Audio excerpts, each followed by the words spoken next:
I guess from my perspective, I would just tell you a story. And I think that will answer the question.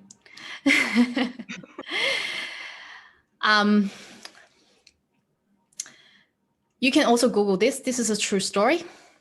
But in terms of the actual facts, because I haven't read it for a while, so I'm just going to give you the rough outline of exactly of what had happened, but the year of it may not be the exact year. But there's this New Zealand team. I forgot it was playing football or was it playing soccer? It was one of the national sports team. They were playing and they were wanting to play at the national level, like international level. And they were really playing full out. But for a number of years, they could not get onto the world stage. I heard this story from somewhere else, and I know that the head coach wrote a book about this, but it will take me a little bit to find what this book is about and who wrote this, but just know that what I'm relaying to you is actually a real true story, right? It's just certain details of it. I'm still a little bit fuzzy, but it is a real story. This New Zealand team, when for many years trying to play in the international arena and couldn't do it, just could not do it. They couldn't get themselves out there and they were all stressed out. They were all stressed out and trying to get there. And this coach did one thing. And he wrote it in his book. And this one thing, after it was changed, this team literally went from somewhat of unknown and couldn't perform at the top level to over the next few years consistently beating and playing at the international arena. Literally sky and earth difference in terms of team performance, in terms of how the team was able to beat other teams to be on the international arena. And the coach was famous enough to write a book, and this was the extract from the book that was relayed to me when I was listening to a speaker previously, and the story stayed with me, and I thought that was just absolutely gold. So the difference of that was,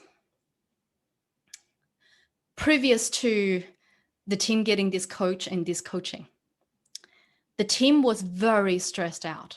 So when they are competing on the world arena and trying to get into the international leagues and all those levels, the team was stressed out.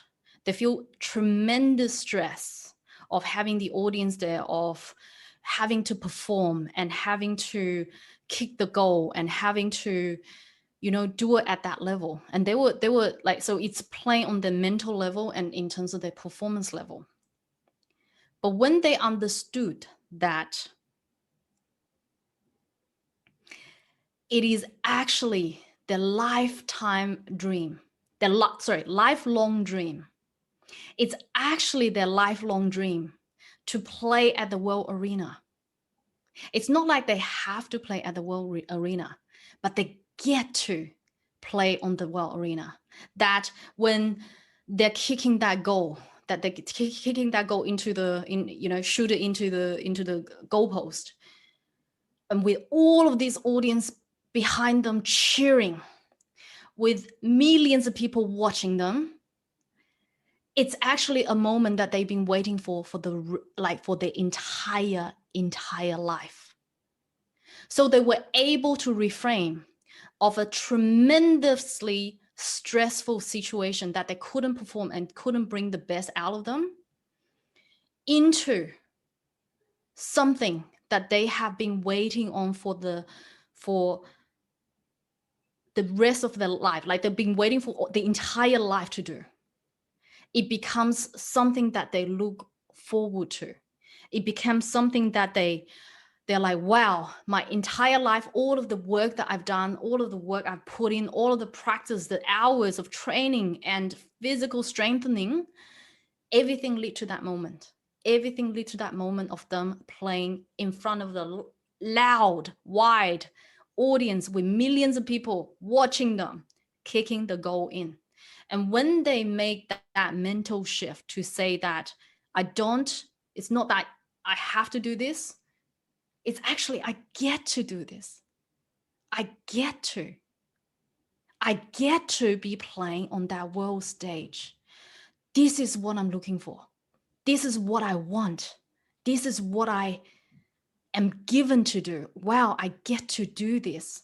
That entire thing reframed their entire thinking and propelled them to winning on world stage literally for the next several years. And you can see the stark difference between where they were previously and where they are, like where they are afterwards. And there was one book that was literally written about this point. So your initial question of whether or not you can reframe this, the answer is absolutely yes. You can reframe it as something that you get to do. Think about this.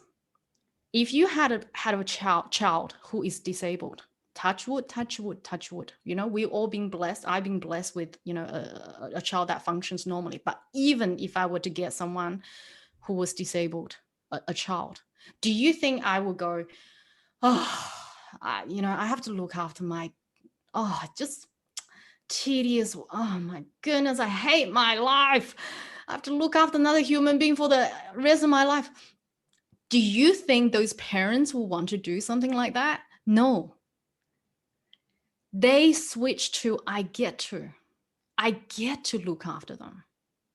I get to do this. I'm actually having chills because when you really know that you, like me, if I didn't have the, I get to do this, I get to serve this many people on this live forum, I reckon my energy level would have gone down. Like my energy level, I would have just been, this is just, it's draining I'm tired. I don't want to do this anymore. And then there were moments where I was so tired. Like I was really tired. I'm just like, I just want to go to sleep. I don't want to deal with all of these emails I have to write and, and preparing and all that. Yes. But you think of it like a parent. You have a disabled child. Would you really go and say, I hate my life for the rest of my life, I'm dealing with another human individual that's disabled? Or you say, I get to. It's a privilege. And when you really get that, you get to work, you get to earn money, you get to serve other people, you get to give your gift out in the world, you get to run, you get to breathe air, you get to have a healthy living body, you will start to appreciate what you have in life. And it will be a huge shift in terms of mental reframing to what you need to how you see your parents, down to the relationship that you're going to have, so that at the end of the time on the deathbed, you look at yourself and you're like, I've done my best. Oh my God, I'm so proud of myself that instead of I have to, I change to I get to. And look at what the difference that has made in my parents' life towards the last years of their life. Look at what the difference I've made. I am so proud of myself. Rather than on their deathbed, touch wood, you go, I wish I did more. I wish I put more into this relationship. I wish I didn't judge them. I wish I was